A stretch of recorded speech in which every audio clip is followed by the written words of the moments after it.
Hi everyone, this is Anam. Welcome to PhD jobs and admissions. आज के इस lecture में हम जिवाजी यूनिवर्सिटी के पीएचडी एंट्रेंस एग्जामिनेशन के लिए रिसर्च मेथोडोलॉजी के इंपॉर्टेंट क्वेश्चंस देखने जा रहे हैं, जिसमें हम आपको डिटेल एक्सप्लेनेशन देंगे हर एक क्वेश्चन का कि किस तरीके से आपको क्वेश्चंस को सॉल्व करना है, किस तरीके से हर एक क्वेश्चन का आपको लेआउट किस तरीके से बनाना है, किस तरीके से एक क्वेश्चन को सॉल्व करना है, आपको ट्रिक्स क्या होंगे, कॉन्सेप्ट क्या यूज करने हैं, आपको डिटेल में एक एक चीज हम आपको इस वीडियो में बताने वाले हैं। तो एंड तक जरूर देखना है इस वीडियो को। और साथ ही साथ आप सभी को पता है जिवाजी यूनिवर्सिटी का जो पीएचडी एंट्रेंस एग्जामिनेशन होने वाला है आपका, ये 31 मार्च के दिन कंडक्ट करवाया गया है। तो 31 मार्च 2024 के दिन आपका एंट्रेंस एग्जामिनेशन होगा, तो जिसमें रिसर्च मेथोडोलॉजी आपका पेपर का पार्ट 1 होता है। सो रिसर्च मेथोडोलॉजी पर हमको कंप्लीट स्टडी मटेरियल प्रोवाइड कर रहे हैं, जिसमें हम आपको पासिंग गारंटी, यानी हम एक एक स्टूडेंट को इतना प्रिपेयर करवा देंगे कि एटलीस्ट पास होने की आपको पासिंग मार्क्स तक हम आपको पहुंचा देंगे, यानी आपको पास करने की रिस्पॉन्सिबिलिटी हम लेते हैं। तो जिसके लिए आपको स्क्रीन पर दिए गए इस नंबर पर व्हाट्सएप के थ्रू कांटेक्ट करना है, या फिर आप हमारे इस ऐप के थ्रू भी स्टडी मटेरियल को एक्सेस कर सकते हैं। लिंक आपको नीचे डिस्क्रिप्शन में मिल जाएगा। तो जैसे कि आप यहाँ पर देख सकते हो कि हम आपको रिसर्च मेथोडोलॉजी, जो कि आपके पेपर का पार्ट 1 होता है, रिसर्च मेथोडोलॉजी का स्टडी मटेरियल प्रोवाइड करते हैं। वीडियो लेक्चर्स जिसमें theory, MCQs plus previous year questions हम आपको प्रोवाइड करते हैं। देन मॉक टेस्ट हम आपको प्रोवाइड करेंगे। हर एक मॉक टेस्ट में 40 से 50 एमसीक्यूज हमने कवर कर रखा है, तो उस तरीके से आपके 400 to 500 एमसीक्यूज यहाँ पर कवर हो जाते हैं। देन नोट्स, काफी सिंपल फॉर्म में नोट्स हमने आपके लिए डिजाइन कर रखा है, जिससे कि आप काफी सारे चीजें, काफी सारे कॉन्सेप्ट आपके बिल्ड हो जाए। सिर्फ एक बार अगर आप रीड करते हो तो आपको नोट समझ में आ जाता है। Then 1500 plus MCQs revision PDF, जिसमें हमने सारे सेंट्रल गवर्नमेंट, स्टेट यूनिवर्सिटीज के प्रीवियस ईयर क्वेश्चंस कवर कर रखे हैं। वहां से ही आपको ज्यादातर क्वेश्चंस पूछे जाते हैं, प्लस और प्रीवियस ईयर क्वेश्चंस काफी सारी यूनिवर्सिटीज के भी कवर कर रखा है, जिससे कि आपको आइडिया लग जाता है कि किस टाइप के क्वेश्चंस एग्जामिनर आपसे पूछ सकते हैं। तो ये सारा कंटेंट बाइलिंगुअल लैंग्वेज यानी हिंदी इंग्लिश लैंग्वेजेस में आपको देखने मिलेगा विद 100% पासिंग गारंटी, जिसके लिए आपको स्क्रीन पर दिए गए इस नंबर पर व्हाट्सएप के थ्रू हमें कॉन्टैक्ट करना है, या फिर हमारे इस ऐप के थ्रू भी स्टडी मटेरियल को एक्सेस कर सकते हो। लिंक आपको डिस्क्रिप्शन में मिल जाएगा। देन उसी के साथ साथ पेपर 2 का भी हम आपको स्टडी मटेरियल प्रोवाइड करते हैं, जिसमें आपका फुल सिलेबस हम कवर करवाएंगे, जिसमें आपको नोट्स हम आपको प्रोवाइड करते हैं, most expected MCQs plus previous year questions. तो ये पेपर 2 में भी हम आपको ये सारे सब्जेक्ट्स के लिए पेपर 2 का हम स्टडी मटेरियल प्रोवाइड करते हैं। आपका फुल सिलेबस हम आपका कवर करवाएंगे फॉर पेपर 2। तो जिसके लिए आपको अगेन स्क्रीन पर दिए गए नंबर पर या फिर आप हमारे ऐप पर भी विजिट कर सकते हो पेपर 2 के भी स्टडी मटेरियल को एक्सेस करने के लिए, जिसमें आपको डेमो लेक्चर्स भी मिल जाता है। तो दैट्स इट। जल्द से जल्द हम आपके एमसीक्यूज की तरफ बढ़ते हैं। Reasoning from general to particular is called. So इस क्वेश्चन में हमें एक रीजनिंग की डेफिनेशन दी गई है, जिसमें हम एक जर्नल थ्योरी से एक पर्टिकुलर ऑब्जर्वेशन की तरफ बढ़ते हैं। सो याद रखिए, ये जो रीजनिंग है, ये रीजनिंग आपकी डिडक्शन रीजनिंग होगी।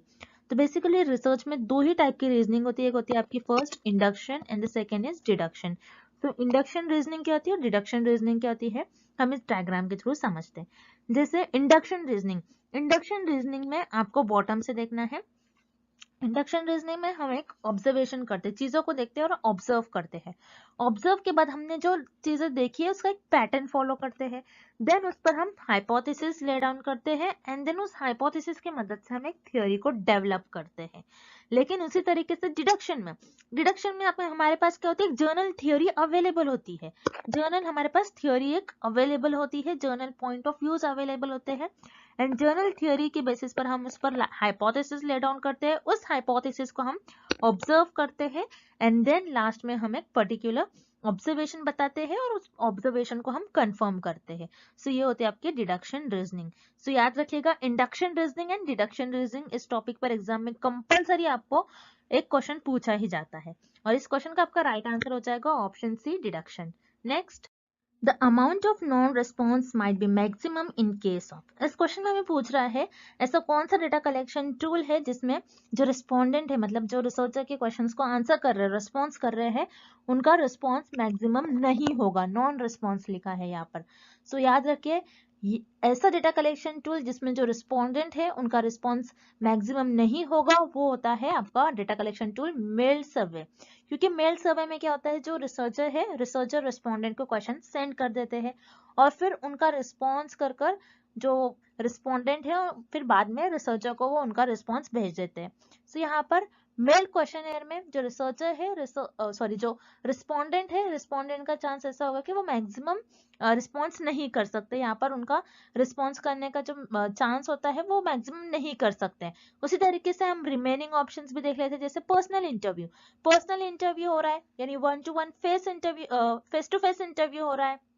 सो यहाँ पर ऑब्वियसली जो रिसर्चर क्वेश्चन पूछेंगे सो रिस्पोंडेंट उनका रिस्पॉन्स करेंगे। उसी तरीके से टेलीफोन इंटरव्यू पर भी जो इमीडिएटली रिस्पॉन्स मिल रहा है, immediately researcher face to face उनसे कांटेक्ट करेंगे, मतलब कांटेक्ट हो रहा है।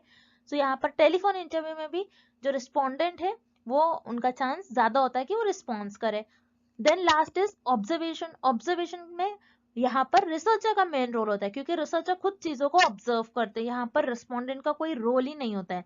तो यहाँ पर ऑब्वियसली आपका ऑप्शन डी इनकरेक्ट हो जाएगा। और पर्सनल इंटरव्यू, टेलीफोन इंटरव्यू में जो रिस्पोंडेंट है, रिस्पोंडेंट के रिस्पॉन्स करने का चांस मैक्सिमम होता है, इसलिए यहाँ पर आपका ऑप्शन बी और सी ये दोनों भी इनकरेक्ट हो जाएंगे।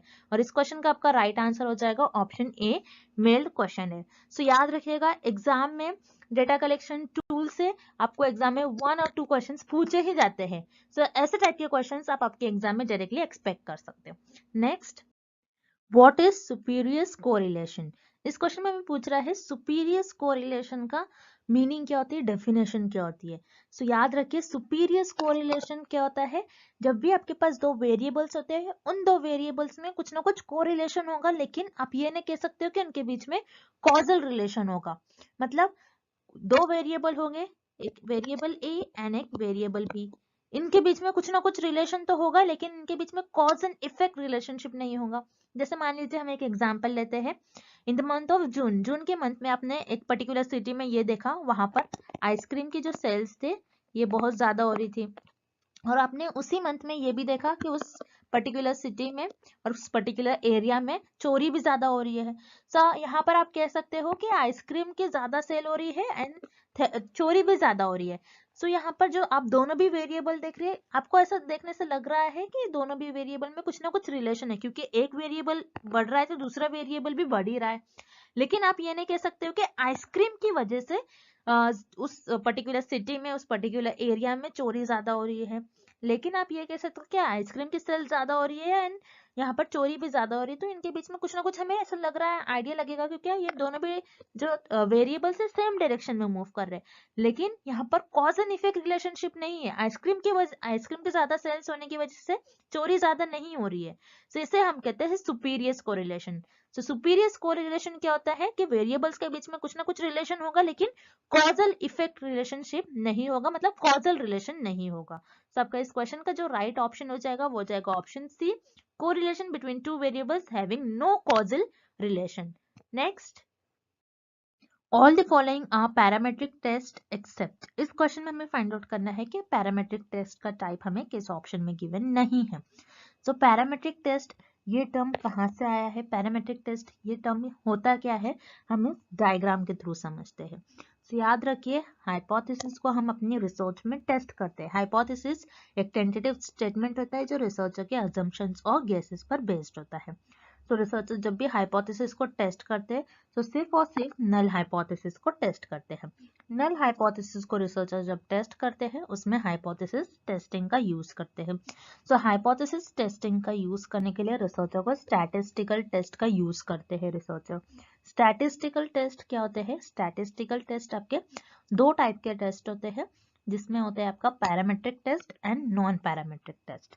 Parametric test, so parametric test क्या होते हैं, जिसमें आप आपकी जो पॉपुलेशन है, पॉपुलेशन का जो डिस्ट्रीब्यूशन है उसको नॉर्मल अज्यूम करते हैं। मतलब आपका जो पॉपुलेशन है इसका डिस्ट्रीब्यूशन कुछ इस तरीके से है, मतलब ये नॉर्मल डिस्ट्रीब्यूशन है। तो पॉपुलेशन का डिस्ट्रीब्यूशन आप पैरामेट्रिक टेस्ट में नॉर्मल अज्यूम करते हैं। उसी तरीके से नॉन पैरामेट्रिक टेस्ट में आपका जो पॉपुलेशन है उसका डिस्ट्रीब्यूशन आप नॉर्मल अज्यूम नहीं करते हो। सो यही डिफरेंस होता है आपका parametric test and non parametric test. So parametric test के अंदर आपका आता है Z test, T test, F test and ANOVA test. So T test, ANOVA test ये दोनों आपके हो जाएंगे पैरामेट्रिक टेस्ट। तो T test and ANOVA test ये दोनों भी आपके पैरामेट्रिक टेस्ट हो जाएंगे। और नॉन पैरामेट्रिक टेस्ट में आपका क्या आता है, chi square test, U test and H test. तो उसी तरीके से इस क्वेश्चन में हमें गिवन है मैन, विटने, यू टेस्ट। तो मैन विटने यू टेस्ट आपका नॉन पैरामेट्रिक टेस्ट में आता है। सो यहाँ पर आपका ऑप्शन सी करेक्ट हो जाएगा। मैन विटने यू टेस्ट आपका पैरामेट्रिक टेस्ट में के अंदर नहीं आता है, बल्कि ये आपका नॉन पैरामेट्रिक टेस्ट के अंदर आता है, जिसमें आप आपकी जो पॉपुलेशन है उसका डिस्ट्रीब्यूशन को नॉर्मल अज्यूम नहीं करते हो। सो ऑप्शन डी जो आपको गिवन है पियर्सन्स कोरिलेशन कोएफिशिएंट, ये ऑप्शन बस आपको कंफ्यूज करने के लिए गिवन है। सो पियर्सन्स कोरिलेशन कोएफिशिएंट क्या होता है? आपके कोरिलेशनल रिसर्च में कोएफिशिएंट होता है जिसे हम कहते हैं कार्ल पियर्सन्स कोएफिशिएंट। सो कार्ल पियर्सन्स कोएफिशिएंट आपको बताता है आपके जो वेरिएबल्स है कैसे एक दूसरे से कोरिलेटेड है, क्या परफेक्ट पॉजिटिवली कोरिलेटेड है या फिर परफेक्ट नेगेटिवली कोरिलेटेड है। सो जो ऑप्शन डी आपको गिवन है, ऑप्शन डी का इस क्वेश्चन से कोई लेना देना नहीं है, बस आपको कंफ्यूज करने के लिए क्वेश्चन दिया गया है। सो आपका इस क्वेश्चन का करेक्ट ऑप्शन हो जाएगा option C Mann Whitney U test. Mann Whitney U test आपके नॉन पैरामेट्रिक टेस्ट के अंदर आता है, और T test and ANOVA test ये आपके पैरामेट्रिक टेस्ट में आता है, जिसमें आप आपकी जो पॉपुलेशन है उसकी डिस्ट्रीब्यूशन को नॉर्मल अज्यूम कर लेते हो। और मैन विटने यू टेस्ट ये आपके नॉन पैरामेट्रिक टेस्ट में आता है, जिसमें आप आपकी पॉपुलेशन का डिस्ट्रीब्यूशन को नॉर्मल अज्यूम नहीं करते हो। सो यहाँ पर आपका ऑप्शन सी करेक्ट हो जाएगा, Mann Whitney U test. Next, Which of the following is or are the methods of survey? इस क्वेश्चन में हमें पूछ रहा है दिए गए ऑप्शंस में से कौन सा एक ऐसा ऑप्शन है और कौन सा ऑप्शन ऐसे है जो सर्वे के मेथड्स है। अब सर्वे क्या होता है? सर्वे मतलब आप आपके रिसर्च में सर्वे कंडक्ट करवा के, यानी डिफरेंट डिफरेंट मेथड्स के थ्रू डेटा कलेक्ट करते हैं, उसे हम कहते हैं सर्वे। जैसे मेल हो गया, क्वेश्चनर्स, ऑब्जर्वेशंस, सो ये इन सारे मेथड्स के थ्रू आप आपके रिसर्च में डेटा कलेक्ट करते हो। अब जैसे कि इस क्वेश्चन में हमें कुछ ऑप्शंस दिए गए हैं, जैसे मेल, टेलीफोन, हाउस होल्ड। तो ये सारे जो है एक सर्वे मेथड होते हैं। जैसे मेल के थ्रू आप क्या करते हो, जो आपके रिस्पोंडेंट है उनको क्वेश्चंस प्रोवाइड करते हो और वो उनका रिस्पॉन्स कर कर आपको फिर से ईमेल कर देते हैं। सो मेल भी एक डेटा कलेक्शन टूल है जिसके थ्रू आपको रिस्पॉन्स मिलता है रिस्पोंडेंट का। उसी तरीके से टेलीफोनिक इंटरव्यू भी होता है, टेलीफोन पर रिसर्चो रिस्पोंडेंट से क्वेश्चंस पूछ सकते हैं, उनके थ्रू उनको रिस्पॉन्स मिलता है। सो यहाँ पर मेल, टेलीफोन ये दोनों भी एक डेटा कलेक्शन टूल है जिनके थ्रू आप डेटा कलेक्ट करते हो। उसी तरीके से हाउस होल्ड भी एक तरीके का इंटरव्यू होता है, एक तरीके का डेटा कलेक्शन टूल होता है, जिसमें आप 2-3 हाउस को चुन लेते हो और उनसे रिसर्च करते हो, उनसे इंफॉर्मेशन कलेक्ट करने की कोशिश करते हो, उसे हम कहते हैं हाउस होल्ड। तो यहाँ पर ऑप्शन ई, बी, सी यानी मेल, टेलीफोन, हाउस होल्ड ये तीनों भी आपके एक सर्वे होते हैं जिनके थ्रू आप डेटा कलेक्ट करते हो। तो इस क्वेश्चन का आपका राइट आंसर हो जाएगा option D, all of the above. Next, the analysis of two variables at a time in order to uncover whether or not the two variables are related is known as। इस question में हमें ये find out करना है कि ऐसा कौन सा ऑप्शन है जिसमें हम कोई दो वेरिएबल को एनालाइज करते हैं और ये पता लगाते हैं कि उन दो वेरिएबल्स में कैसा रिलेशन है, एक दूसरे से कैसे रिलेटेड है। बेसिकली हम ये कौन सी ऑप्शन में ये पता लगाते हैं। बेसिकली हमें इस क्वेश्चन में एक डेफिनेशन दी गई है। सो हम देखेंगे कि ये डेफिनेशन किस ऑप्शन की डेफिनेशन होगी। सो याद रखिए, जब भी दो वेरिएबल्स की बात होती है और वो कैसे एक दूसरे से रिलेटेड है ये देखना होता है, तो हम कोरिलेशनल रिसर्च में देखते हैं। जैसे मान लीजिए फॉर एग्जांपल कोरिलेशनल रिसर्च में हम देखते हैं दो वेरिएबल्स एक दूसरे से कैसे रिलेटेड है। अगर मैं आपको ये एग्जांपल दूं, जैसे मान लीजिए कोई पर्सन है वो स्मोकिंग कर रहा है, स्मोकिंग करने से लंग पर कैसा अफेक्ट हो रहा है, ये दोनों वेरिएबल एक दूसरे से कैसे रिलेटेड है। क्या ज्यादा स्मोकिंग करने से आपका जो लंग है वो ज्यादा अफेक्ट हो जाएगा? यस, मतलब ये एक दूसरे से ये वेरिएबल्स रिलेटेड है और इसमें पॉजिटिव कोरिलेशन है, बिकॉज अगर आप ज्यादा स्मोकिंग करोगे तो आपका जो लंग है ये ज्यादा अफेक्ट हो जाएगा, मतलब ये दोनों भी सेम डायरेक्शन में मूव कर रहे हैं। सो कोरिलेशनल रिसर्च एक ऐसे रिसर्च होती है जिसमें आप दो वेरिएबल्स को एनालाइज करते हो एट अ टाइम और ये बताते हो कि इन दो वेरिएबल्स में कैसा रिलेशन है, कैसे एक दूसरे से रिलेटेड है। सो इस क्वेश्चन का आपका राइट आंसर हो जाएगा ऑप्शन डी, कोरिलेशन। अब जो रिमेनिंग ऑप्शन है उन्हें भी हमने एक बार देख लेते हैं। Option A, chi square test. Chi square test क्या होता है? एक स्टैटिस्टिकल टेस्ट होता है जिसमें हम ये मेजर करते हैं कि दो से ज्यादा सैंपल्स के मीन को हम कंपेयर करने के लिए हम काई स्क्वायर टेस्ट का यूज करते हैं। याद रखिएगा, काई स्क्वायर टेस्ट एक स्टैटिस्टिकल टेस्ट होता है जिसमें हम दो से ज्यादा सैंपल के मीन को कंपेयर करने के लिए यूज करते हैं। सो यहाँ पर हमें सिर्फ दो ही वेरिएबल दिया है, तो ऑब्वियसली यहाँ पर आपका ऑप्शन ए इनकरेक्ट हो जाएगा। उसी तरीके से ऑप्शन बी, यूनिवेरिएट। यूनी का मतलब होता है सिर्फ एक, मतलब एक वेरिएबल को आप एनालाइज कर रहे हो, एक वेरिएबल को एनालाइज कर रहे हो। सो यहाँ पर हमें दो वेरिएबल दिया है, ऑप्शन में एक नहीं दिया है, तो ऑब्वियसली यहाँ पर आपका ऑप्शन बी इनकरेक्ट हो जाएगा। उसी तरीके से ऑप्शन सी, मल्टीवेरिएट। मल्टीवेरिएट मतलब दो से ज्यादा, उसे हम कहते हैं मल्टी। अब मल्टीवेरिएट दो से ज्यादा वेरिएबल्स पर आप स्टडी करते हो, जैसे मान लीजिए मैं यहाँ पर स्टडी कर रही हूँ हेल्थ पर ह्यूमन बॉडी और कोई डिसीज पर। तो यहाँ पर मेरे 3 वेरिएबल हो जाएंगे, मैं 3 वेरिएबल पर एट अ टाइम स्टडी कर रही हूँ, सो ये मल्टीवेरिएट एनालिसिस होगा।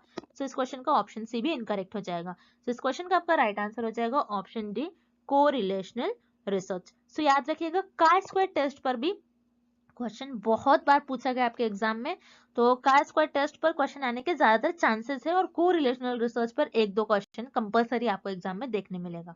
Next, in sampling with replacement, a sampling unit can be selected. इस क्वेश्चन में हमें फाइंड आउट करना है, अगर आप आपके सैंपल को सैम्पलिंग विद रिप्लेसमेंट टेक्निक से सैंपल सेलेक्ट कर रहे हो, तो आपका जो सैम्पलिंग यूनिट क्या होता है कि आपके पॉपुलेशन में से एक मेंबर, आपके सैंपल का एक मेंबर, आपका जो सैंपल आप चूज कर ले रहे हो उसका एक मेंबर, उसका सिलेक्ट होने का चांस क्या होगा उस केस में, वो कितने बार सिलेक्ट होगा, हमें ये फाइंड आउट करना है।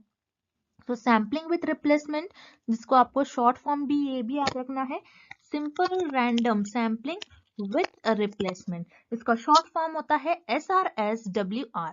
सो ये शॉर्ट फॉर्म से भी आपको एग्जाम में क्वेश्चन आता है, ऐसे भी शॉर्ट फॉर्म से भी क्वेश्चन आए हैं आपके एग्जाम में प्रीवियस ईयर्स में। तो आपको ये याद रखना है सैम्पलिंग विथ रिप्लेसमेंट, जिसे हम SRSWR के नाम से भी जानते हैं। तो सैम्पलिंग विथ रिप्लेसमेंट अगर आप चूज कर रहे हो ये टेक्निक, तो आपके जो सैम्पलिंग यूनिट है उसके सिलेक्ट होने का चांस कितना आएगा, हमें ये फाइंड आउट करना है। तो जैसे यहाँ पर मेरी जो ये पॉपुलेशन है, पॉपुलेशन में से मैं सैंपल सिलेक्ट कर ले रही हूँ। अब पॉपुलेशन में से मैंने ये वाले बंदे को सिलेक्ट कर लिया अपने सैंपल में, और सिलेक्ट करने के बाद मैंने इसको फिर से रिप्लेस कर दिया, मैंने फिर से क्या किया, इसको पॉपुलेशन में भेज दिया। तो यहाँ पर ये मेंबर मेरे पॉपुलेशन से कट हो जाएगा। अब मैंने क्या किया, पॉपुलेशन में इसको फिर से भेज दिया, मतलब रिप्लेस कर दिया। अब मैं फिर से रैंडमली चूज करूंगी सैंपल को। अगर मैं रैंडमली फिर से यहाँ पर पॉपुलेशन में से अपने सैंपल्स को चूज करती हूँ, तो अगर मैं रैंडमली चूज करती हूँ तो हो सकता है कि दूसरी बार अगर मैं चूज करूंगी तो ये पर्सन की फिर से सिलेक्ट होने का चांस हो जाएगा। अगर मैं दूसरी बार चूज करूंगी तो इस पर्सन का फिर से सिलेक्ट होने का चांस हो जाएगा रैंडमली, तो ये सिलेक्ट हो जाएगा आपका। फिर उसके बाद ये पर्सन आपका फिर से सैंपल में सिलेक्ट हो गया। अब मैं फिर से क्या करूंगी, फिर से इसको रिप्लेस कर दूंगी, और फिर से अगर मैं रैंडमली चूज करती हूँ तो हो सकता है इसका फिर से सिलेक्ट होने का चांस हो, फिर से ये सिलेक्ट हो जाएगा सैंपल के लिए। तो अगर आप सैंपल को, सैम्पलिंग यूनिट अगर आपने एक बार चूज कर लिया अपने सैंपल को, उसको फिर से अपने पॉपुलेशन से रिप्लेस कर दिया, और पॉपुलेशन में से आप फिर से रैंडमली आपके मेंबर्स को सिलेक्ट कर रहे हो, तो हो सकता है उस पर्सन के फिर से सिलेक्ट होने का चांस हो, और आपने फिर से रिप्लेस कर दिया तो वो फिर से सिलेक्ट होगा। तो ये बार बार ये चलते ही रहेगा।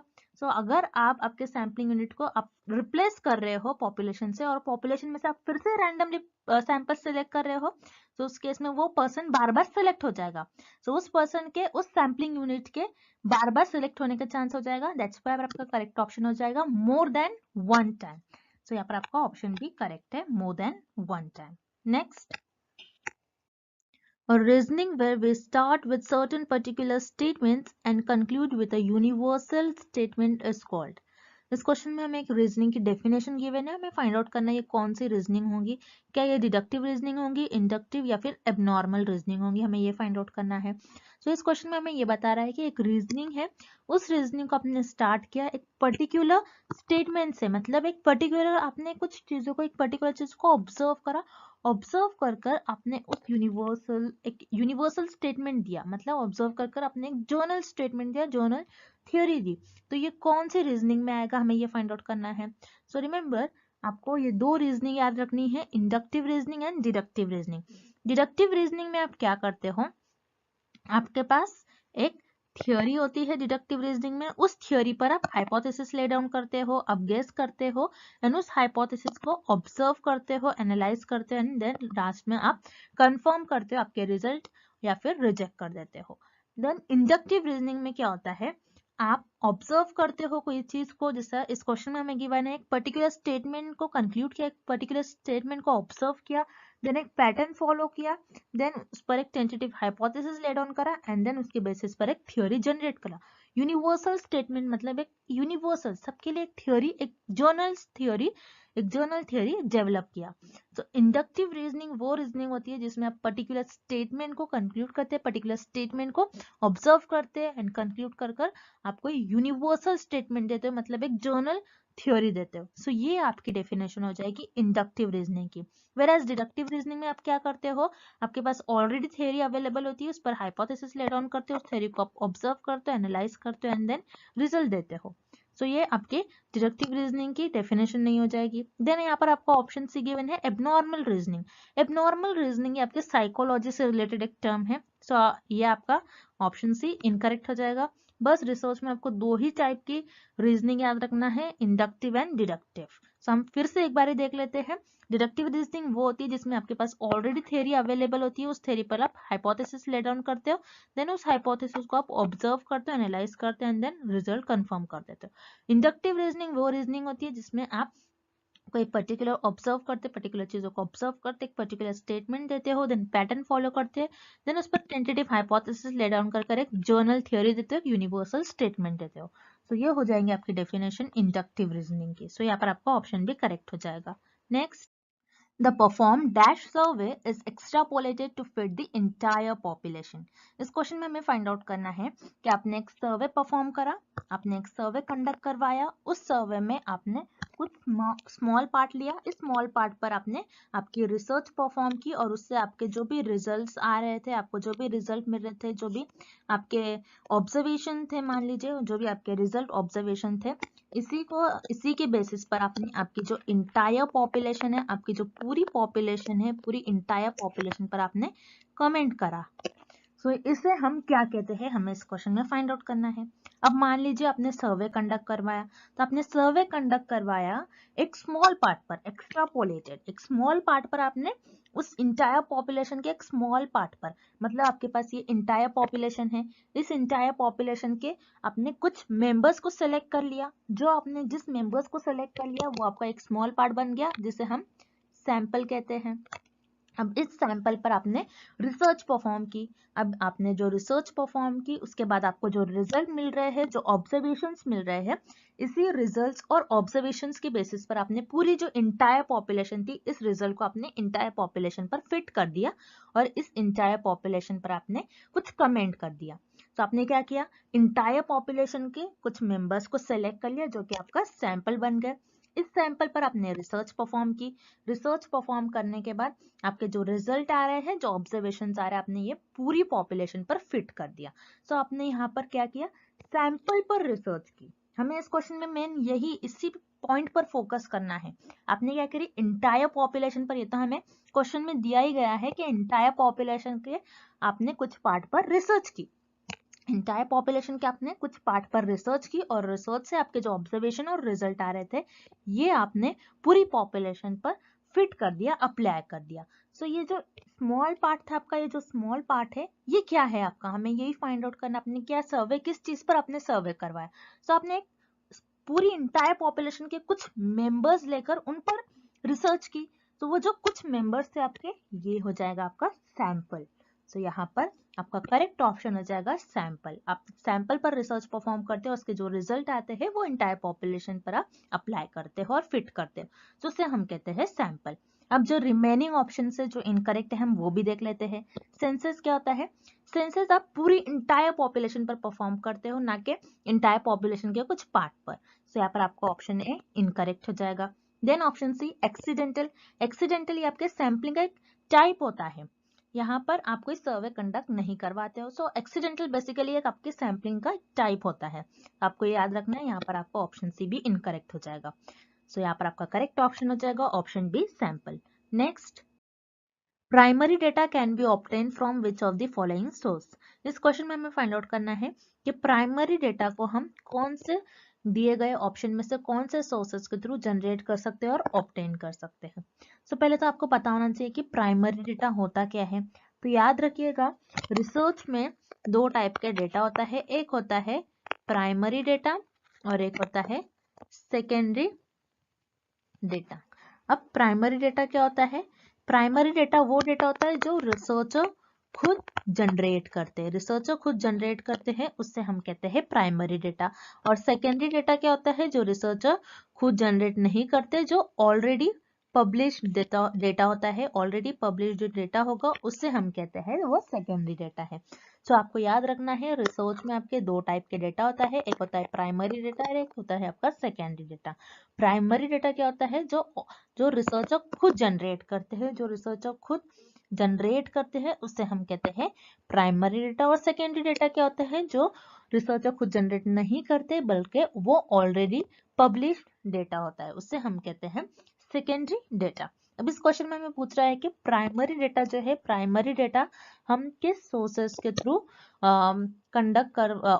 ऑब्टेन कर सकते हैं और किस सोर्सेस के थ्रू हम प्राइमरी डेटा को जनरेट कर सकते हैं, हमें ये फाइंड आउट करना है।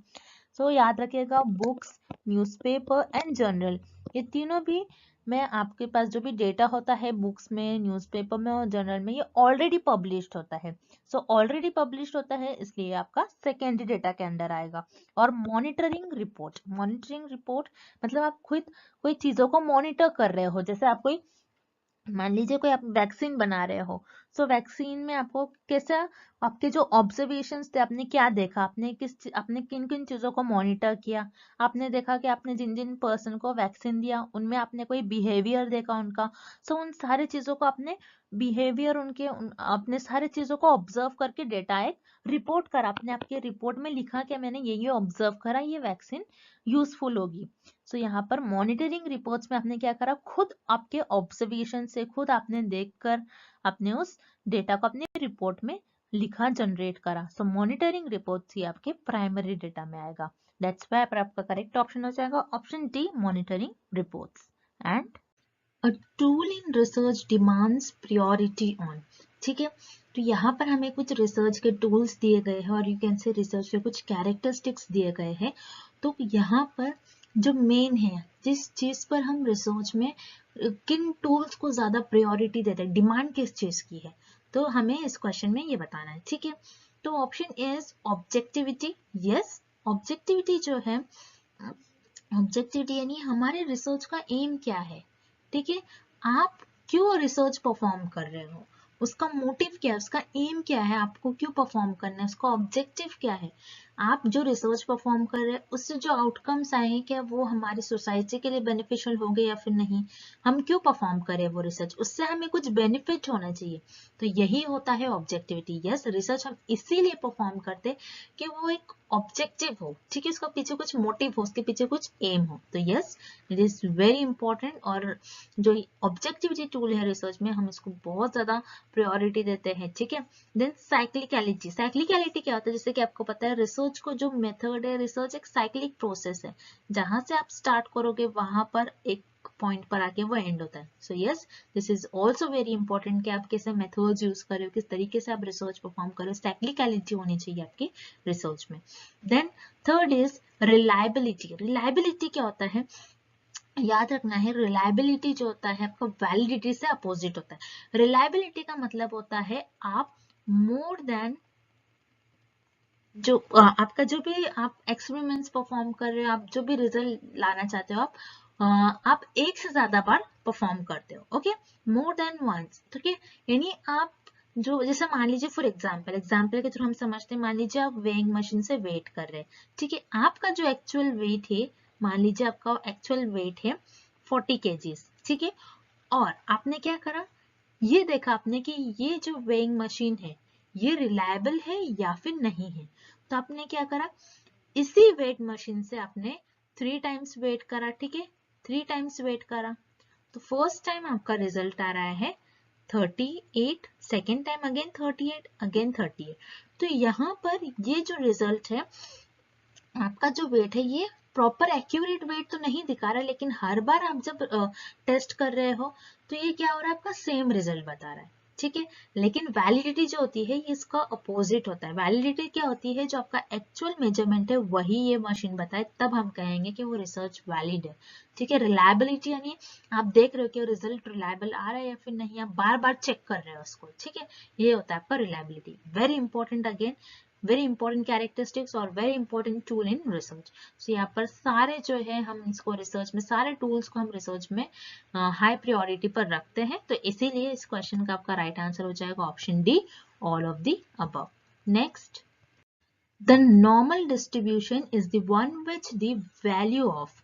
तो यहाँ पर हमें क्या पूछ रहा है कि एक आपके पास एक जो डिस्ट्रीब्यूशन एक नॉर्मल डिस्ट्रीब्यूशन है, ठीक है, वेरी इंपॉर्टेंट। हमें क्वेश्चन में क्या पूछा जा रहा है वो आपको समझना है पहले। एक नॉर्मल डिस्ट्रीब्यूशन है, ठीक है। अगर एक नॉर्मल डिस्ट्रीब्यूशन है तो उसमें उस डिस्ट्रीब्यूशन में आपकी वेरिएंस, स्टैंडर्ड डिविएशन या फिर मीन, मीडियन एंड मोड, इसका क्या रिलेशन होना चाहिए, इसकी वैल्यूज क्या होनी चाहिए, ठीक है। तो नॉर्मल डिस्ट्रीब्यूशन क्या होता है आपको पहले ये पता होना चाहिए। तो यहाँ पर हम एक डिस्ट्रीब्यूशन ड्रॉ करते हैं, ठीक है। तो ये होता है आपका एक नॉर्मल डिस्ट्रीब्यूशन, ठीक है। इस डिस्ट्रीब्यूशन को आप क्या कहोगे, ये डिस्ट्रीब्यूशन क्या है, एक नॉर्मल डिस्ट्रीब्यूशन है।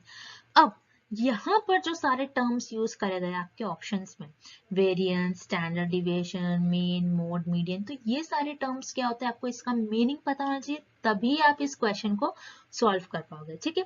तो ये डिस्ट्रीब्यूशन, डिस्ट्रीब्यूशन क्या होता है आपको पहले ये पता होना चाहिए। डिस्ट्रीब्यूशन क्या होता है, मान लीजिए हम क्या करते हैं रिसर्च में, पॉपुलेशन लेते हैं, पॉपुलेशन में से कुछ पार्ट लेते हैं जो कि हमारा सैंपल बन जाता है, ओके। पॉपुलेशन के कुछ पार्ट पर हम स्टडी करते हैं जो कि हमारा सैंपल बन जाता है। अब इसी सैंपल से हमको जो भी इंफॉर्मेशन मिलती है उस इंफॉर्मेशन को हम क्या करते हैं, ग्राफिकल वे में रिप्रेजेंट करते हैं, उसी को हम कहते हैं नॉर्मल डिस्ट्रीब्यूशन, ठीक है। आई होप कि नॉर्मल डिस्ट्रीब्यूशन क्या होता है सभी को क्लियर है।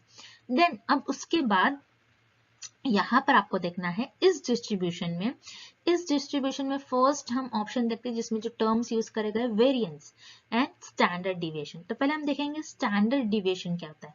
स्टैंडर्ड डिविएशन यानी यहाँ पर आपका सेंट्रल में मीन होगा, यानी आपकी ज्यादातर वैल्यू जो आपके इस डिस्ट्रीब्यूशन की है इस पार्ट पर लाई करेगी, ठीक है। तो आपका जो डेटा है इस तरीके से स्प्रेड आउट है, ठीक है। तो स्टैंडर्ड डिविएशन बताता है आपका डेटा मीन से कितना स्प्रेड है, ठीक है। तो ये होता है आपका स्टैंडर्ड डिविएशन। अब वेरिएंस क्या होता है, वेरिएंस जो होता है आपका ये होता है स्टैंडर्ड डिविएशन का स्क्वायर, ठीक है, वेरी सिंपल। स्टैंडर्ड डिविएशन यानी आपका डेटा मीन से कितना स्प्रेड है, ठीक है। और वेरिएंस क्या होता है, स्टैंडर्ड डिविएशन का स्क्वायर। देन मोड, मोड क्या होता है, आपके डेटा में जो सबसे ज्यादा बार वैल्यूज रिपीट हो रही है। मीडियन होता है आपके डेटा की सेंट्रल वैल्यू, ठीक है, सेंटर या फिर मिडिल वैल्यू। एंड मीन क्या होता है, आपके डेटा का एवरेज वैल्यू, ठीक है। तो याद रखिएगा जब भी आपका डिस्ट्रीब्यूशन एक नॉर्मल डिस्ट्रीब्यूशन है तो देखेंगे आप, अगर मैं इस ग्राफ को दो इक्वल पार्ट्स में कट कर दूं तो ये मेरा हो जाएगा सेंट्रल पार्ट, ठीक है। ये मेरा क्या होगा, सेंट्रल पार्ट, जिसे हम कहते हैं मीडियन, मीडियन यानी सेंटर। तो ये हो जाएगा आपका मीडियन इस केस में। मीन भी इधर ही आएगा क्योंकि आपकी ज्यादातर वैल्यूज किस एरिया में लाई कर रही है, इस एरिया में, ठीक है। तो ये क्या हो गया आपका, ये भी हो गया आपका मीन हो गया, ठीक है। अब मोड क्या है, होता है मोड कि आपकी ज्यादातर वैल्यू किधर लाई कर रही है, ठीक है। ज्यादातर वैल्यू यानी जैसे मान लीजिए आपके पास एक इंफॉर्मेशन है, आपके सैंपल की इंफॉर्मेशन कुछ इस तरीके से कि आपने 7th स्टैंडर्ड के स्टूडेंट्स के कुछ अपने 5 स्टूडेंट्स के कुछ स्कोर्स लिए, किसी के 80 है, किसी के 85 है, एक स्टूडेंट्स के अगेन 80 है, देन दूसरे के अगेन 80 है और किसी का 89 है। तो जैसे कि आप देख रहे हो यहाँ पर इस डेटा में 80 जो वैल्यू सबसे ज्यादा बार रिपीट हो रही है, तो यहाँ पर लाई करेगी आपकी 80 वैल्यू, ठीक है। तो आपका जो है मोड भी इसी एरिया में लाई करेगा। तो याद रखना है जब भी आपका डिस्ट्रीब्यूशन एक नॉर्मल डिस्ट्रीब्यूशन हो तो उस केस में आपके जो मीन की वैल्यू होगी, मीडियन की वैल्यू होगी और मोड की वैल्यू होगी, ये क्या होगी आपकी, सेम होगी, ठीक है। तो इसीलिए इस क्वेश्चन का करेक्ट ऑप्शन हो जाएगा option C, mean, median and mode क्या हो गया इस केस में, सेम, ठीक है। नेक्स्ट, तो अगेन इस क्वेश्चन में हमें बताया जा रहा है कि पूछा जा रहा है कि मीन, मीडियन एंड मोड ये क्या होते हैं, ठीक है। सो मीन, ठीक है, मीन यहाँ पर क्या होगा और मीडियन एंड मोड ये तीनों भी क्या होते हैं, वेज ऑफ सैम्पलिंग होते हैं। नहीं, जैसे वेज ऑफ सैम्पलिंग का मतलब क्या हो जाएगा, टाइप्स ऑफ सैम्पलिंग, ये सैंपल कलेक्ट करने का मेथड नहीं होता है आपका, ठीक है।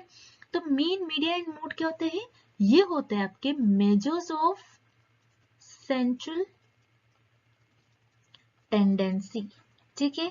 यानी आपने जो भी इंफॉर्मेशन, जो भी आपके मेजर्स है वो आप किस तरीके से आपको मिल रहे हैं वो मेजरमेंट्स, ठीक है। वो आपके ग्राफ की सेंट्रल टेंडेंसी को रिप्रेजेंट करता है। मीन कितनी ज्यादा वैल्यूज आपकी कहाँ लाई कर रही है, ठीक है। एवरेज वैल्यू, एवरेज स्टूडेंट्स की वैल्यू कहाँ लाई करेगी, ठीक है। फॉर एग्जाम्पल यहाँ पर हमने कुछ स्टूडेंट्स का अगर डेटा लिया है तो यहाँ पर मीन क्या होगी इस केस में, कि मीन आपकी एवरेज वैल्यू होगी, मीडियन सेंटर वैल्यू होगी, मोड सबसे ज्यादा बार जो रिपीट हो रही है। तो इसे हम कहते हैं मेजर्स ऑफ सेंट्रल टेंडेंसी, जो आपकी ग्राफ की सेंट्रल टेंडेंसी को मेजर करे, ठीक है। ना कि आपके मेजर्स ऑफ डिविएशन। डिविएशन यानी आपका ग्राफ किस तरीके से डिविएट है, क्या लेफ्ट साइड में डिविएट हो रहा है, क्या राइट साइड में डिविएट हो रहा है, तो इसे हम कहते हैं measures of deviation. Measures of control tendency, no, यहाँ पर आप ये नहीं बता रहे हो कि आप किस तरीके से आपके टेंडेंसी को कंट्रोल कर रहे हो। तो यहाँ पर जो है मीन, मीडियन एंड मोड जो है मेजर्स ऑफ सेंट्रल टेंडेंसी है, ठीक है। Very simple question.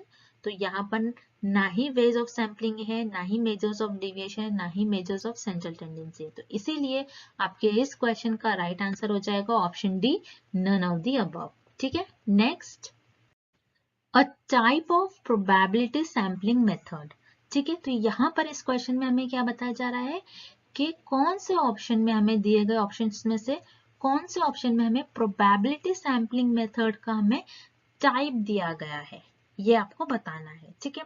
जैसे कि आपको पता है सैम्पलिंग में two types of sampling method होते हैं, एक होता है प्रोबेबिलिटी मेथड एंड सेकेंड होता है नॉन प्रोबेबिलिटी मेथड, ठीक है।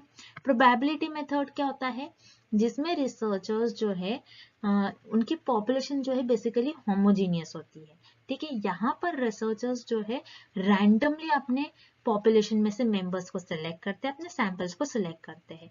लेकिन नॉन प्रोबेबिलिटी सैम्पलिंग में रिसर्चर्स क्या करते हैं, अपने कन्वीनियंस, अपने जजमेंट, अपने सुविधा के अनुसार, ठीक है, जो उनको लगता है कि हमारे लिए इजी है, वही पॉपुलेशन में से मेंबर्स को वो चुनते हैं। तो इसे हम कहते हैं नॉन प्रोबेबिलिटी सैम्पलिंग। अब यहाँ पर जैसे कि आप देखोगे option B convenience, option C snowball and option D purposive, ये तीनों भी जो है ये होते हैं आपके नॉन प्रोबेबिलिटी सैम्पलिंग। यानी कन्वीनियंस में आप क्या करते हो, रिसर्च अपनी कन्वीनियंस के अकॉर्डिंग अपने पॉपुलेशन में से मेंबर्स को चुनते हैं। स्नोबॉल में क्या होता है, स्नोबॉल में रिसर्च अपने कन्वीनियंस के हिसाब से 2 to 3 मेंबर्स को सिलेक्ट कर लेंगे। अब इन्हीं जो मेंबर्स है जिनको रिसर्चर ने सिलेक्ट करा, इन्हीं मेंबर्स को बोलेंगे और आगे मेंबर्स लेके आओ, तो ये और आगे रिसर्च के लिए मेंबर्स लेके आएंगे, ठीक है। तो ये आगे और किसी और मेंबर्स को लेकर आएंगे। तो इस तरीके से स्नोबॉल सैम्पलिंग होती है, जिसे हम चेन सैम्पलिंग भी कहते हैं, ठीक है। देन उसके बाद है purposive. Again purposive sampling, word से ही मीनिंग है, रिसर्चर यहाँ पर अपने पर्पस के अकॉर्डिंग, उनका जो स्टडी का पर्पस है उसके ही अकॉर्डिंग पॉपुलेशन में से मेंबर्स को चुनेंगे। तो यहाँ पर कन्वीनियंस, स्नोबॉल एंड पर्पजिव ये जो होते हैं नॉन प्रोबेबिलिटी मेथड के टाइप होते हैं। लेकिन यहाँ पर जो क्लस्टर सैम्पलिंग है ये होता है आपका प्रोबेबिलिटी मेथड, सैम्पलिंग मेथड, ठीक है। तो क्लस्टर सैम्पलिंग क्या होता है, तो आपको ये फिगर के थ्रू इजीली आप समझ सकते हो यहाँ पर क्लस्टर सैम्पलिंग बेसिकली होता क्या है, ठीक है। तो जैसे कि इस फिगर को आपको देखना है, फिगर को हम देखते हैं। यहाँ पर क्लस्टर सैम्पलिंग में क्या होता है, पॉपुलेशन जो होती है आपकी होमोजेनियस होती है, जो कि बहुत ज्यादा लार्ज होती है। क्लस्टर्स यानी बहुत ज्यादा ह्यूज अमाउंट में, क्लस्टर्स, ग्रुप्स, ठीक है। तो आप क्या करते हो, पॉपुलेशन में से आपके जो आप ग्रुप्स बनाते हो, बहुत ज्यादा पॉपुलेशन होती है, बहुत ज्यादा पॉपुलेशन क्या, जैसे मान लीजिए फॉर एग्जांपल यहाँ पे 3-3 का इन्होंने ग्रुप बनाया, आप किसी भी तरीके से बना सकते हो, 4-4 का बना सकते हो, 5-5 का बना सकते हो। तो इस तरीके से हमने क्या करा, बहुत ज्यादा पॉपुलेशन में से कुछ पॉपुलेशन को लिया और हमने यहाँ पर उनका क्लस्टर्स डिजाइन कर लिया, यानी उनका यहाँ पर हमने ग्रुप बना लिया, ठीक है। जैसे कि आप देख रहे हैं यहाँ पर 1 2 3 4 5 6 ग्रुप्स है। अब 6 ग्रुप में से हमने क्या करा, सिर्फ 2 ही ग्रुप को चुन लिया जो कि हमारा सैंपल बन गया। तो यहाँ पर आप एक एक मेंबर नहीं लोगे हर एक ग्रुप से, आपको होल क्लस्टर आपको सिलेक्ट करना है। जैसे कि यहाँ पर उन्होंने फर्स्ट क्लस्टर सिलेक्ट करा है एंड देन ये वाला क्लस्टर सिलेक्ट करा है। तो बोलने का मतलब यहाँ पर ये है कि यहाँ से एक मेंबर, यहाँ से एक मेंबर आप ऐसा नहीं सिलेक्ट करते हो, बल्कि आपको होल ग्रुप सिलेक्ट करना होता है, ठीक है। पूरा का पूरा group as a sample select करना होता है, इसीलिए इसको हम कहते हैं क्लस्टर। ग्रुप्स को हम क्लस्टर भी कहते हैं।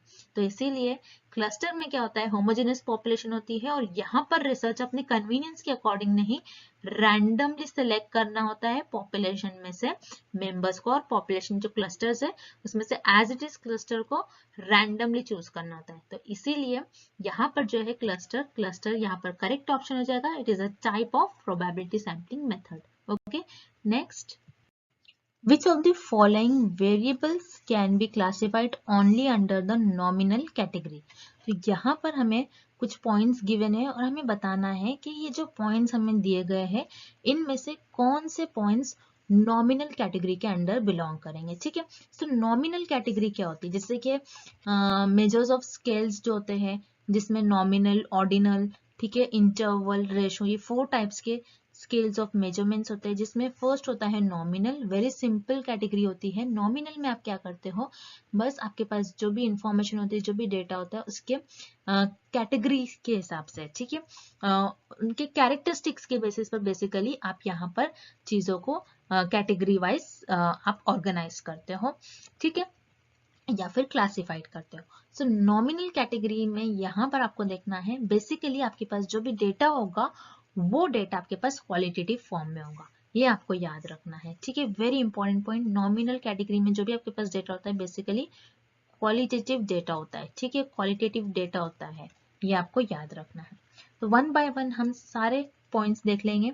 First is I colour. Yes, I colour जो है ये आपका नॉमिनल कैटेगरी में बिलोंग करेगा, क्योंकि आई कलर, किसी का आई कलर ब्लू है, किसी का ब्लैक है, किसी पर्सन का ग्रीन है, तो यहाँ पर आप क्या कर सकते हो, आई कलर की बेसिस पर पर्सन को आप क्लासिफाइड कर सकते हो। Then second is military rank. So जैसे कि आप देख सकते हो यहाँ पर रैंक वर्ड यूज करा गया। आप नॉमिनल कैटेगरी में रैंक नहीं दे सकते हो, बल्कि आप ऑर्डिनल में रैंक देते हो। तो यहाँ पर मिलिट्री रैंक जो है ये नॉमिनल कैटेगरी में बिलोंग नहीं करेगा। देन टाइप ऑफ चीज, ठीक है, सारे टाइप्स की चीज होते हैं, जैसे कि आपने सारे ब्रांड्स देखोगे, सारे डिफरेंट डिफरेंट टाइप्स की चीज होते हैं, डिफरेंट डिफरेंट क्वालिटीज के, ठीक है। तो आप टाइप्स ऑफ चीज यानी चीज के टाइप्स के अकॉर्डिंग आप चीज को क्लासिफाइड कर सकते हो। तो यहाँ पर option point number 3 is also correct, और पॉइंट नंबर 3 भी आपको नॉमिनल कैटेगरी के अंडर बिलोंग करेगा। देन पॉलिटिकल पार्टीज एफिलिएशन, ठीक है, पॉलिटिकल पार्टीज एफिलिएशन यानी पॉलिटिकल पार्टी है, डिफरेंट डिफरेंट पॉलिटिकल पार्टीज है, और डिफरेंट डिफरेंट पॉलिटिकल पार्टीज के डिफरेंट डिफरेंट ग्रुप्स है। तो आप क्या कर सकते हो, यस, उनकी कैरेक्टरिस्टिक्स के बेसिस पर उन पार्टीज को आप क्या कर सकते हो, क्लासिफाइड कर सकते हो। तो यहाँ पर पॉइंट नंबर 4 भी आपका क्या हो जाएगा, नॉमिनल कैटेगरी में बिलोंग करेगा। तो इसीलिए यहाँ पर करेक्ट आपका ऑप्शन हो जाएगा फर्स्ट पॉइंट करेक्ट है, फर्स्ट, थर्ड एंड फोर्थ। ठीक है, तो फर्स्ट, थर्ड एंड फोर्थ ये आपको ऑप्शन सी में दिखेगा, तो इसीलिए यहाँ पर आपका ऑप्शन सी करेक्ट हो जाएगा। नेक्स्ट, तो यहाँ पर आप जो क्वेश्चंस देख रहे हैं, तो ये क्वेश्चन है आपका असर्शन एंड रीजनिंग से। तो इस टाइप के भी क्वेश्चन एग्जाम में आपसे पूछे जा सकते हैं। ठीक है, तो यहाँ पर आपको देखना है असर्शन क्या बता रहा है, the correlation coefficient requires that the underlying relationship between the two variables under the consideration is linear. Yes, यहाँ पर आप क्या करते हो, कोरिलेशन कोएफिशिएंट जो होता है उसमें आप किस तरीके से रिलेशनशिप बताते हो, दो वेरिएबल्स के बीच में एक लीनियर रिलेशनशिप। जैसे कि मान लीजिए स्टूडेंट्स एंड टीचर, ठीक है, स्टूडेंट एंड टीचर ये दो आपके पास वेरिएबल है, ये एक स्ट्रेट फॉरवर्ड एंड लीनियर है। ठीक है, यहाँ पर एक लीनियर जो है, यहाँ पर आप जो वेरिएबल्स का रिलेशनशिप कंसिडर करेंगे, दो वेरिएबल्स का आप किस तरीके से उसको कंसिडर करेंगे, लीनियर वे में, यानी आप सीधा सीधा उसको कंसिडर करेंगे। ऐसा नहीं कि स्टूडेंट्स है फिर पेरेंट्स आ रहा है फिर दूसरा कोई वेरिएबल है फिर टीचर से बिलोंग कर रहा है, नहीं, आप सीधा सीधा एक ही आप यहाँ पर रिलेशन बताओगे, स्ट्रेट फॉरवर्ड लीनियर किसी दो वेरिएबल्स के बीच में। तो यस, कोरिलेशन जो कोएफिशिएंट है यही बताता है कि दो वेरिएबल्स के बीच में किस तरीके से रिलेशन है। तो यहाँ पर आपका असर्शन तो यहाँ पर सही दिया गया। देन रीजनिंग है, the correlation coefficient can only then theoretically assume that any value in the interval between +1 and -1। यह जैसे कि कोरिलेशन कोएफिशिएंट क्या बताता है हमें कि वेरिएबल्स की वैल्यू या तो +1 होगी या तो -1 होगी। ठीक है, +1 क्या होता है, +1 होता है परफेक्ट पॉजिटिवली कोरिलेशन। ठीक है, यानी वेरिएबल्स किस तरीके से एक दूसरे से कोरिलेटेड है, परफेक्टली। ठीक है, यानी अगर एक वेरिएबल इंक्रीज हो रहा है, दूसरा भी सेम डायरेक्शन में मूव कर रहा है, तो आप क्या कहोगे, ये जो दोनों वेरिएबल है परफेक्टली पॉजिटिव कोरिलेशन है, एक दूसरे से इनके बीच में किस तरीके से कोरिलेशन है, positive correlation. Negative correlation sorry -1 यानी क्या, negative correlation. Okay, perfect negative correlation यानी अगर आपका एक वेरिएबल ऊपर जा रहा है, दूसरा वेरिएबल नीचे की तरफ आ रहा है, यानी दोनों किस तरीके से है, अपोजिट डायरेक्शन में वेरिएबल्स मूव कर रहे, तो आप उससे क्या कहोगे, नेगेटिव कोरिलेशन। तो यस, रीजनिंग में भी आपको जो सेंटेंस दिया गया है, it is also true, it is also correct. ठीक है, तो इसीलिए इस क्वेश्चन का आपका करेक्ट ऑप्शन हो जाएगा, आपका असर्शन भी सही है, रीजनिंग जो स्टेटमेंट दिया गया है वो भी करेक्ट है, तो इसीलिए इस क्वेश्चन का आपका करेक्ट ऑप्शन हो जाएगा, both assertion and reasoning are true. Okay, next question. So इस क्वेश्चन में हमें क्या पूछा जा रहा है, the distribution shown in the diagram indicates. So ये हमें कुछ इस तरीके से डायग्राम यहाँ पर दी गई है और हमें बताना है कि जो डिस्ट्रीब्यूशन है ये क्या इंडिकेट कर रहा है, क्या पॉजिटिव स्क्यूड है, नेगेटिव स्क्यू है, नॉर्मल डिस्ट्रीब्यूशन है, या फिर इनमें से कुछ भी नहीं है। तो याद रखना है, जैसे कि आपको मैं सिंपल मेथड बता दूं, यहाँ पर आपका जो डेटा है, यहाँ से आपका डेटा लेफ्ट साइड की तरफ जो है ज्यादातर झुक रहा है, यानी ज्यादातर वैल्यूज आपके इस रीजन में लाई कर रही है। ठीक है, अगर आपका जो डेटा है लेफ्ट साइड में ज्यादातर झुका हुआ है, तो उससे हम कहते हैं, उस डिस्ट्रीब्यूशन को कहते हैं हम नेगेटिव स्क्यू। और पॉजिटिव स्क्यू किस तरीके से, किस डिस्ट्रीब्यूशन को कहोगे, जो कि राइट साइड में स्क्यूड है। ठीक है, यानी राइट साइड में अगर आपका डेटा कुछ इस तरीके से, यानी आपका डेटा अगर आपका डिस्ट्रीब्यूशन अगर कुछ इस तरीके से होता है आपका डायग्राम, तो वो उस केस में होता है पॉजिटिव स्क्यू। और नेगेटिव स्क्यू हम क्यों बोल रहे हैं, क्योंकि यहाँ पर आपका जो डेटा है लेफ्ट साइड में ज्यादातर झुका हुआ है, लेफ्ट साइड में आपका डेटा ज्यादातर स्प्रेड आउट है, तो इसीलिए इसे हम कहते हैं नेगेटिव स्क्यू। और नॉर्मल डिस्ट्रीब्यूशन तो आप सभी को पता है, नॉर्मल डिस्ट्रीब्यूशन आपका कुछ इस तरीके से डेटा होगा। ठीक है, और डायग्राम होगी आपकी नॉर्मल डिस्ट्रीब्यूशन की।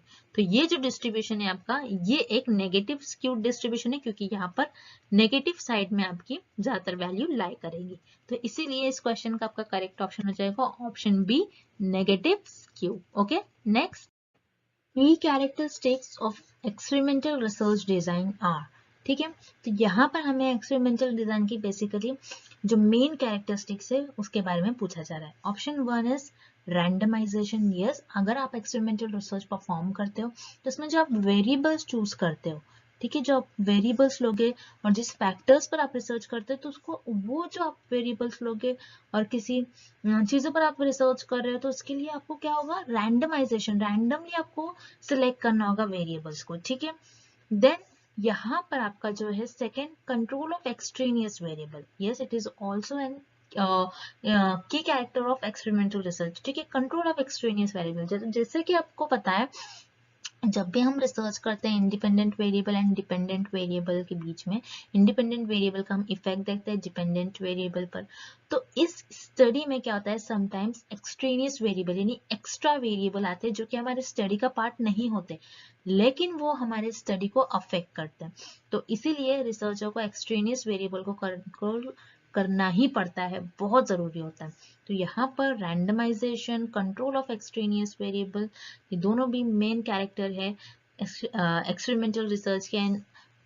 Option 3 is manipulation. It is also the main characteristics of or key characteristics of experimental research. ठीक है, मैनिपुलेशन क्या होता है, चेंजेस, हेर फेर करना। जैसे कि आपको पता है एक्सपेरिमेंटल रिसर्च में जो इंडिपेंडेंट वेरिएबल होता है, इसको रिसर्च अपने रिसर्च में क्या करते हैं, मैनिपुलेट करते हैं, यानी उसमें चेंजेस करते हैं, उसमें हेरफेर करते हैं, ये देखने के लिए वो किस तरीके से डिपेंडेंट वेरिएबल पर अपना इफेक्ट दिखा रहा है, अपना इफेक्ट दिखा रहा है। ठीक है, तो यहाँ पर basically randomization, control of extraneous variable and manipulation, ये जो तीनों भी है, ये रिसर्च में और एक्सपेरिमेंटल रिसर्च के मेन कैरेक्टरिस्टिक्स है।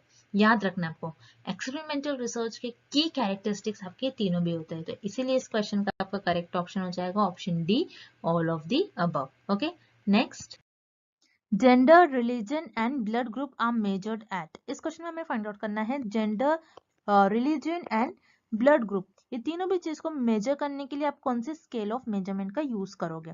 So remember, gender, religion and blood group में आपके पास जो भी डेटा होगा, जो भी इंफॉर्मेशन होगा, वो आपके पास नंबर्स के फॉर्म में तो नहीं होगा। दैट्स वाई यहाँ पर आपका ऑप्शन सी और डी दोनों भी इनकरेक्ट हो जाएगा, because interval scale of measurement and ratio scale of measurement में आपके पास जो भी डेटा होता है it is in the form of numbers, लेकिन यहाँ पर आपके पास जो डेटा है वो नंबर्स के फॉर्म में नहीं है, सो यहाँ पर आपका ऑप्शन सी और डी दोनों भी इनकरेक्ट हो जाएगा। अब रह गई बात आपकी ऑप्शन ए और बी की। आप gender, religion and blood group, ये जो आपके पास तीनों भी हम आपको कुछ एग्जाम्पल गिवन है। तो जेंडर क्या होता है, जिसमें मेल और फीमेल्स दोनों भी प्रेजेंट होंगे और आप उनको उनके कैटेगरीज के बेसिस पे डिवाइड कर देते हो।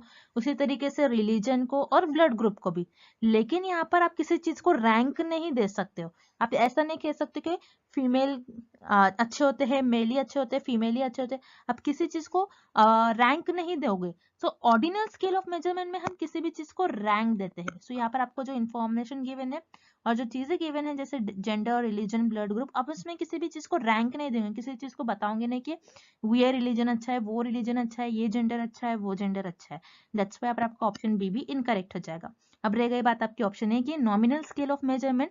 यस, यहाँ पर आपका ऑप्शन ए करेक्ट हो जाएगा, because nominal scale of measurement में आप क्या करते हो, लोगों को उनके कैरेक्टरिस्टिक्स के बेसिस पर, उनके फीचर्स के बेसिस पर डिवाइड करते हो, उनको कैटेगराइज कर लेते हो। सो उसी तरीके से gender, religion and blood group में आप क्या करते हो, जो भी सेम कैरेक्टरिस्टिक्स के लोग हैं, सेम ब्लड ग्रुप के लोग हैं, सेम रिलीजन के लोग हैं, सेम जेंडर है, उनको कैटेगराइज कर दोगे डिफरेंट डिफरेंट ग्रुप्स में। सो यहाँ पर आपका ऑप्शन ए करेक्ट हो जाएगा। Gender, religion and blood group को मेजर करने के लिए आप नॉमिनल स्केल ऑफ मेजरमेंट का यूज करोगे। दैट्स व्हाई आपका ऑप्शन ए करेक्ट हो जाएगा। Next, tabulation sources of data is shown in the, इस क्वेश्चन में हमें फाइंड आउट करना है कि tabulation में sources of data को आप कहाँ मेंशन करते हो। so tabulation क्या होता है, पहले तो आपको ये पता होना चाहिए। tabulation का मतलब होता है कि आपके पास जो भी रिसर्च में आप जो भी डेटा कलेक्ट करते हो, जो भी इंफॉर्मेशन है, आप उस डेटा को टेबल में शिफ्ट करते हो, आप टेबल में उसको फिल करते हो। सो टेबल में फिल करने के बाद इंफॉर्मेशन को आप सोर्सेस ऑफ डेटा को कहाँ मेंशन करते हैं, हमें ये फाइंड आउट करना है। तो इस डायग्राम के थ्रू हम देखते हैं। जैसे कि आप देख रहे हो, ये एक टेबल है। इस टेबल में हम सारी चीजें देखेंगे कि फुटनोट, बॉडी, स्टब और कैप्शन को आप कहाँ लिखते हो। सो फुटनोट, तो फुटनोट में आप जो सोर्सेस ऑफ डेटा मेंशन करते हो, वो आपके जो इस भी पेज पे टेबल होगा, उस पेज के बॉटम में आप फुटनोट मेंशन करोगे, मतलब सोर्सेस। फुटनोट्स में जो भी सोर्सेस ऑफ डेटा होगा, जहां से भी आपने डेटा लिया होगा, वो सारा मेंशन करते हो। देन बॉडी, बॉडी क्या होता है, आपके टेबल का जो मेन पार्ट है, जो मेन इंफॉर्मेशन है, जिसमें आपका यहाँ पर बॉडी होगा, जो भी इंफॉर्मेशन आप लिखोगे ये आपकी बॉडी होती है, main part of the table. Then stub, stub क्या होता है कि आपके जो ये हेडिंग्स होते हैं टेबल में, जो ऊपर साइड हेडिंग होते हैं, उसे हम कहते हैं स्टब। देन कैप्शन, कैप्शन क्या होते हैं, आपका जो भी टाइटल होगा, टेबल के ऊपर जो भी टाइटल लिखते हो, वो आपको हो जाएगा कैप्शन। अब इस क्वेश्चन में हमें पूछ रहा है कि टैबुलेशन में, मतलब टेबल में, आप सोर्सेस ऑफ डेटा को कहाँ मेंशन करते हो। तो टैबुलेशन में सोर्सेस ऑफ डेटा को आप फुटनोट्स में, जो आपके टेबल के जिस पेज पर आपका टेबल होगा, उस पेज के बॉटम में आप आपके सोर्सेस ऑफ डेटा को फुटनोट्स में मेंशन करते हो। दैट्स व्हाई पर आपका करेक्ट ऑप्शन हो जाएगा option A, footnote. Next, thank you for watching this video. Good luck with your preparation and see you tomorrow with another video.